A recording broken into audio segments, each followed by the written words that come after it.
حضرت موسی علیہ السلام اللہ تعالیٰ دی بارگاہ وچ عرض کرتے نے مولا مینوں تو بڑی شان عطا فرمائی ہے، میرے نال تو کلام کرنا ہے۔ اللہ دے نال کلام کرنا، ہم کلام ہونا بہت بڑی سعادت ہے۔ کسے اور نبی نو اس تو پہلے اللہ نے شرف عطا نہیں فرمایا کہ اللہ تعالیٰ دے نال ڈائریکٹ ہم کلام ہویا ہوئے۔ حضرت موسی علیہ السلام اللہ دے کلیم نے، اللہ دے نال گلاں کردے نے، اللہ تعالیٰ انہاں دے نال گفتگو فرماتا ہے۔ خالق کائنات دی بارگاہ وچ حاضر ہوئے نے، عرض کردے نے مولا مینوں تو بڑی شان عطا فرمائی ہے، مینوں تو بڑا مقام عطا فرمایا ہے، مینوں بڑی عزت عطا کیتی ہے، میرے نال تو کلام فرمانا ہے، کسے اور نال تو کلام نہیں فرمایا۔ میرے عرض کرن دا مطلب اے اللہ مینوں اے دس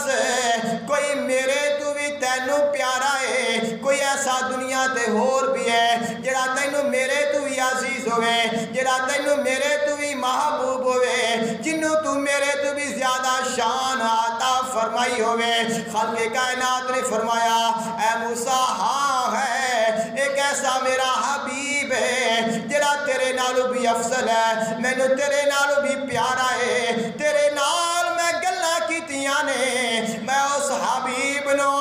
اپنی بارگاہ وچ بلا کے اپنا خاص دیدار کرانا ہے۔ حضرت موسیٰ علیہ السلام نے عرض کی تھی مولا او کون ہے، ان دی مینوں پہچان کرا دے، او کیڑا تیرا حبیب ہے۔ خالق کائنات نے فرمایا لولا محمد و امتہ لما خلقت الجنت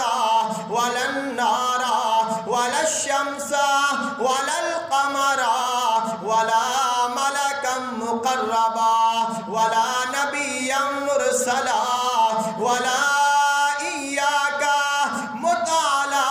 توحيد وحب محمد صلی اللہ علیہ وسلم۔ فرمایا موسیٰ علیہ السلام او جڑا میرا حبیب ہے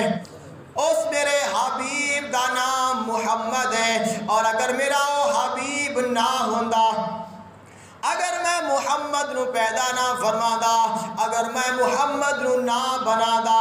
اور اس محمد دی امت نہ ہوندے، فرمایا نہ میں جنت بنانے سے، نہ میں دوزخ بنانے سے، نہ میں سورج بنانا سے، نہ میں ستارے بنانے سے، نہ میں آسمان بنانے سے، نہ میں زمینہ بنانیاں سے، فرمایا نہ میں کوئی فرشتہ بنانا سے، نہ میں کوئی اپنا مقرب بنانا سے، نہ میں کوئی نبی بنانا سے، نہ میں کوئی رسول بنانا،